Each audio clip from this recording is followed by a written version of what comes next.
தக்காளிக்கு ஒரு surprise கிஃப்ட்டுங்க, marriage gift வந்திருக்கு. இப்போ அவளை கூப்பிட்டு வச்சு சர்ப்ரைஸ் பண்ணுவோம். அவன் என்ன ரியாக்ஷன் பண்ணுறான்னு பார்ப்போம். எங்கடி கிளம்புற? சரி, அதுக்கு முன்னாடி வா, உனக்கு ஒரு சர்ப்ரைஸ் இருக்கு. வா, மாடிக்கு வா. நீ அப்புறமா அம்மாவோட போலாம், நீ மாடிக்கு வா. வாடி போடி, ஒருத்தவங்க உனக்கு கிஃப்ட் கொடுத்துருக்காங்கடி, பாரு போயிட்டு. பத்தியா? பிரிச்சு பாரு, அப்பதான் தெரியும். மேரேஜ் கிஃப்ட் நமக்கு மாற்றி தெரியுது. உனக்கு மட்டும் இல்லை, எனக்கும் சேர்த்து தான் மேரேஜுக்கு நமக்கு கிஃப்ட் ஒருத்தர் பண்ணியிருக்காரு. இப்படி வை, சரியா இருக்குல்ல?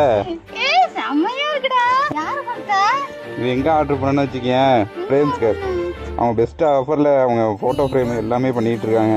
நான் அவங்கள கான்டாக்ட் பண்ணி தான் அவங்கள்ட்ட சொன்னேன். அவங்க தான் டீட்டெயிலெலாம் கேட்டாங்க, அனுப்பிவிட்டு உடனே நேற்று தான் ஆர்டர் போட்டேன். இன்றைக்கி வந்துட்டு மேரேஜுக்காக கிஃப்ட் பண்ணியிருக்காங்க அவங்க.